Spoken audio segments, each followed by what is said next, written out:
This is a special report.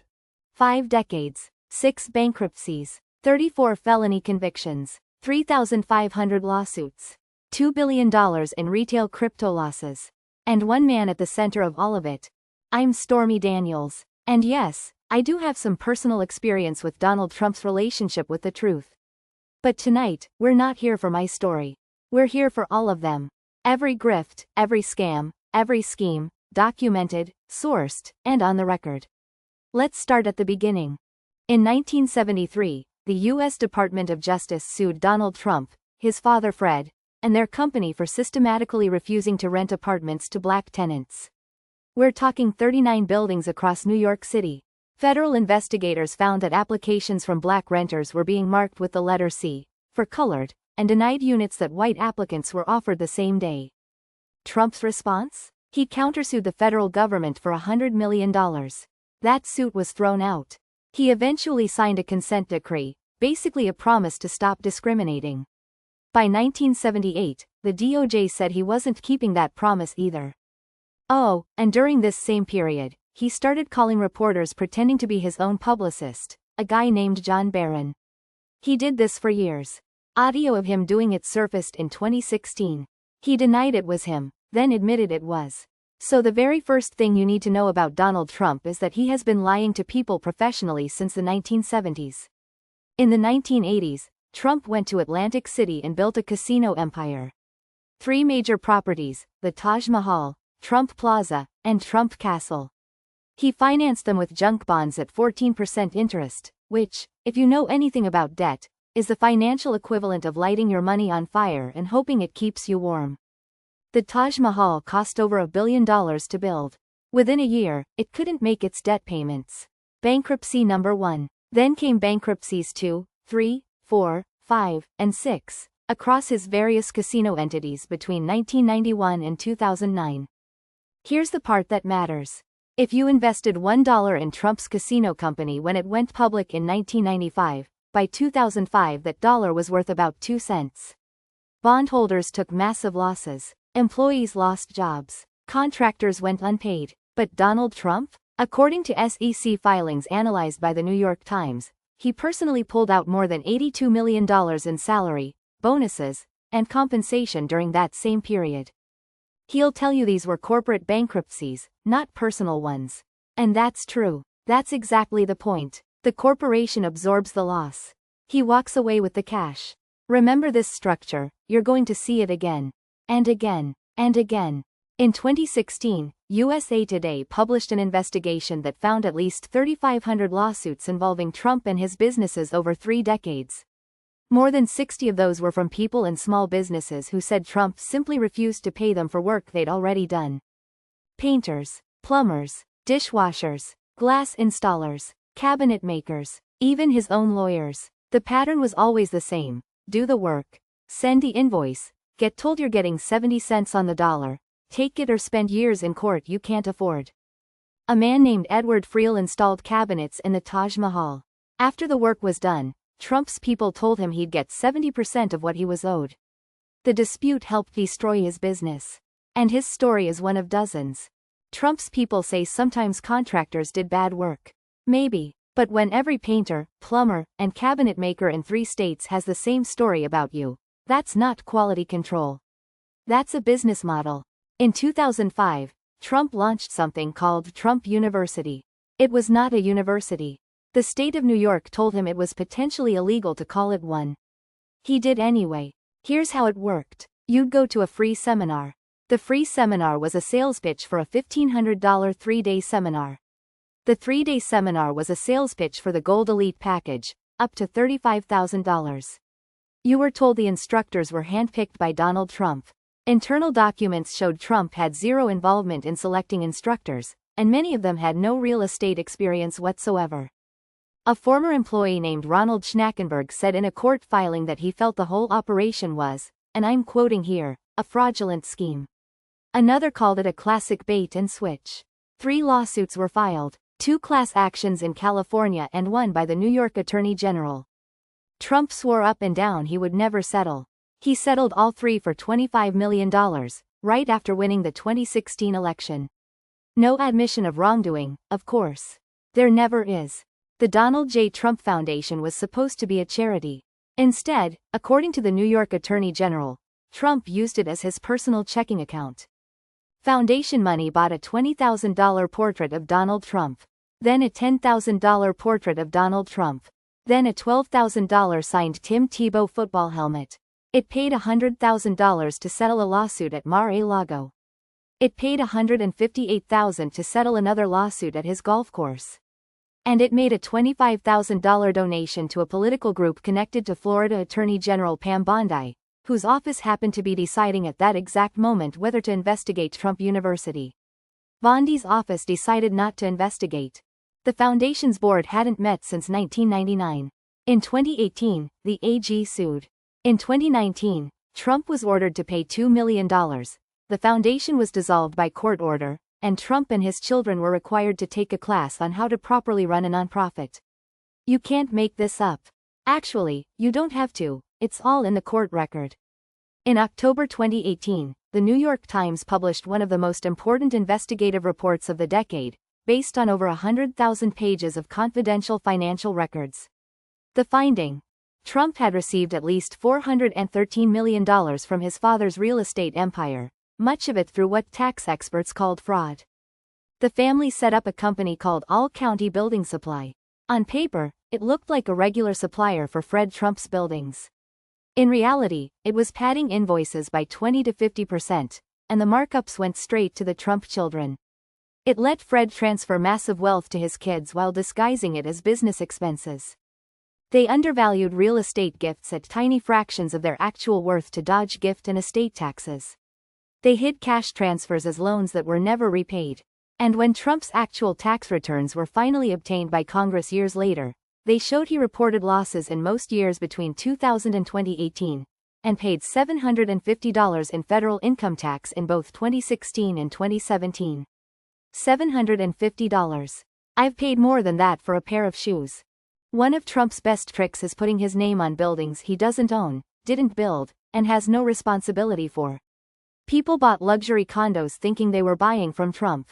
They were actually buying from random developers who paid Trump a licensing fee to use his name.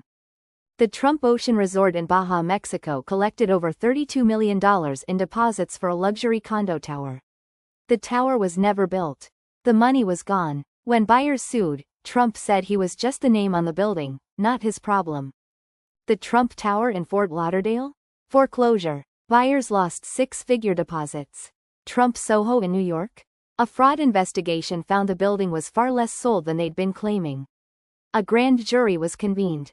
The case was settled. The criminal investigation was dropped after the DA, whose campaign got a donation from Trump's lawyer, decided not to prosecute. The business model is elegant in its simplicity. Collect your fee, market your involvement to inflate prices, and bear zero risk when everything falls apart. If that sounds familiar, keep watching. Trump's 2017 inaugural committee raised $107 million, roughly double what Obama raised for his first inauguration. Where did it all go? Great question. Nobody fully knows. What we do know: the Trump Hotel in D.C. was paid about $1 million for event space at rates that internal communications showed were inflated. An event planner received $26 million through her company. The D.C. Attorney General sued and the committee settled for $750,000. The remaining tens of millions have never been fully accounted for.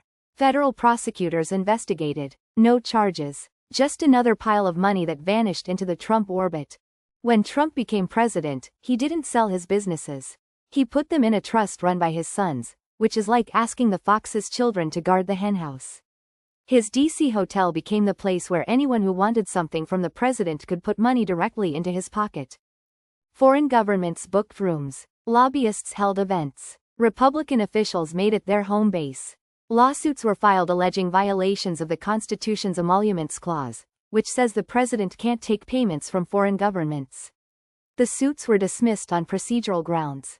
No court ever ruled on whether he actually violated the Constitution. In 2022, Trump sold the hotel lease for $375 million, a nice profit on a property that reportedly operated at a loss for most of his presidency. Funny how that works. Okay, this one I know something about. In the weeks before the 2016 election, Trump's lawyer Michael Cohen paid me $130,000 to keep quiet about a personal encounter with Trump. A separate $150,000 payment went to Karen McDougal through the National Enquirer's parent company in what's called a catch-and-kill deal. The payment to me isn't what got him convicted. What got him convicted was how he covered it up. Cohen was reimbursed through a series of payments that were recorded in the Trump Organization's books as legal fees. They were not legal fees. That's called falsifying business records. In New York, that's a felony. In March 2023, the Manhattan DA indicted Trump on 34 felony counts. The trial happened in spring of 2024. And on May 30, 2024, the jury found him guilty. On all 34 counts. First former or sitting president in American history to be criminally convicted. He was sentenced in January 2025, 10 days before his second inauguration, to an unconditional discharge. No jail, no fine, no probation. But the conviction stands. He's appealing through every channel available: state court, federal court, claims of presidential immunity. As of February 2026, the conviction remains on his record. People ask me how I feel about all this. I'll tell you, I was called a liar for years. The jury disagreed 34 times. In 2022, the New York Attorney General filed a massive civil fraud case alleging Trump had been lying about the value of his assets for a decade to get better loans, better insurance, and lower taxes. His apartment in Trump Tower? He said it was 30,000 square feet. It was 11,000. He valued it at $327 million. Mar-a-Lago? Valued at $739 million for banks. Its actual assessed value, given that the deed restricts it to use as a social club, was about $18 million. A group of rent-stabilized apartments was valued at $50 million. An outside appraisal put them at $750,000. The judge found Trump liable for persistent fraud and ordered him to pay approximately $364 million, which grew to over $500 million with interest. On appeal, the financial penalty was thrown out on Eighth Amendment grounds, but the fraud finding was upheld. The business bans on Trump and his sons remain in place. The AG is appealing to reinstate the penalty.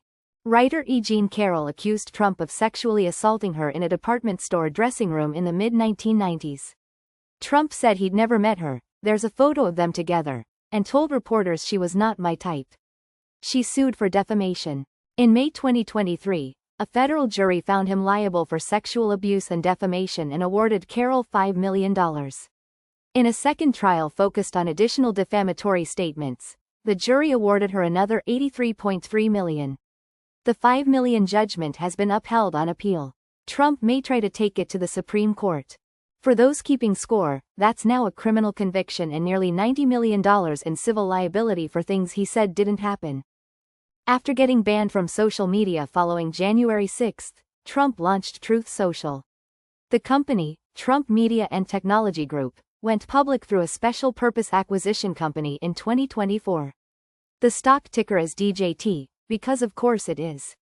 In the first 9 months of 2024, the company brought in $4.1 million in revenue against tens of millions in losses. At its peak, Trump's stake was valued at over $6 billion. The SEC fined the SPAC $18 million for misleading investors. A company worth billions on paper that makes almost nothing. If that doesn't sound sustainable to you, congratulations, you understand more about finance than everyone who bought the stock at its high. In December 2022, the former president of the United States announced he was selling digital trading cards of himself dressed as a superhero. $99 each. They sold out immediately. More rounds followed in 2023 and 2024. Some came with dinner with Trump, or a piece of his mugshot suit. Buyers who treated these as investments watched the values drop after the initial hype. Trump collected licensing royalties throughout. I've been in entertainment my whole career, and I have to admit, selling pictures of yourself as an astronaut for $100 each is impressive hustle. Starting in 2024, Trump went on a merchandise blitz. Gold sneakers for $400, unveiled at SneakerCon. A God Bless the USA Bible for $60, manufactured in China, according to the Associated Press. Watches ranging from $500 to $100,000. Branded guitars for over $1,000. The model is always the same. Trump licenses his name, A third-party company makes the product, Trump collects a royalty, and assumes zero risk. His supporters buy them. The companies handle everything else. A Bible with the Constitution in it, sold by a man who has been convicted of 34 felonies. The irony isn't even subtle anymore. 3 days before his second inauguration, on January 17, 2025, Trump launched a cryptocurrency called the $Trump meme coin on the Solana blockchain. The token's own website said it was for collecting and entertainment purposes only. Its terms of service prohibit buyers from joining class action lawsuits. Let that sink in. The token peaked at about $75 on January 19, briefly making the total supply worth nearly $15 billion on paper. Trump-affiliated companies kept 80% of all tokens for themselves. Here's what a forensic analysis by Chainalysis found. Over 800,000 wallets collectively lost $2 billion trading this coin. Only 58 wallets made significant profits. The Trump team earned over $324 million in trading fees alone. For every dollar the creators made, investors lost 20. In April 2025, Trump announced a dinner at his golf club for the top 220 holders. The token price surged 60% as people rushed to qualify. Investigators found that 19 of the top 25 holders appeared to be foreign nationals. The biggest was Chinese billionaire Justin Sun, who was facing an SEC lawsuit for alleged market manipulation. That investigation was paused after Sun invested $30 million in another Trump crypto venture. Melania launched her own token the same week. It's lost 99% of its value. By late 2025, blockchain analysts were watching Trump-linked wallets systematically draining liquidity, converting tokens to stablecoins and moving the money out. The industry term for that is a slow-motion rug pull. World Liberty Financial is a crypto venture founded in 2024 by Trump family members and associates. Trump is listed as chief crypto advocate. His 19-year-old son Barron is listed as DeFi visionary. The Trump family holds 60% and receives 75% of net revenue. One of the co-founders, Chase Harrow, previously worked as a get-rich-quick class instructor. In a since-deleted video, he said, and I am quoting directly, "You can literally sell garbage in a can for $1 billion if the story's right, because people will buy it." He said the quiet part loud. Then they hired him. In February 2026, the Wall Street Journal reported that a UAE firm controlled by Sheikh Tahnoon, the UAE's national security advisor, bought a 49% stake in World Liberty Financial for $500 million, just 4 days before Trump's inauguration. About $187 million went directly to Trump family entities. 2 weeks later, the Trump administration approved a plan to send the UAE hundreds of thousands of advanced AI chips despite national security objections. By January 2026, the Trump family had reportedly made $1.4 billion from cryptocurrency. That's billion with a B, while holding an additional $3 billion in unsold tokens. Let's zoom out for a second, because it's important to see the full picture. The Trump family is running a meme coin, a DeFi platform, a stablecoin, a Bitcoin mining company, and a crypto ETF. Meanwhile, President Trump controls the regulators who oversee the entire cryptocurrency industry. His administration appointed crypto-friendly regulators. Enforcement actions were reduced. Investigations were dropped, including the one into Justin Sun, who just happened to invest millions in Trump's ventures. Trump signed the Genius Act, the first major crypto legislation, in July 2025. No previous American president has ever maintained business interests on this scale in an industry they simultaneously regulate. The family profits from reduced regulation, dropped investigations, and favorable legislation signed by the president himself. It's not a gray area. It's a gold-plated, blockchain-verified conflict of interest.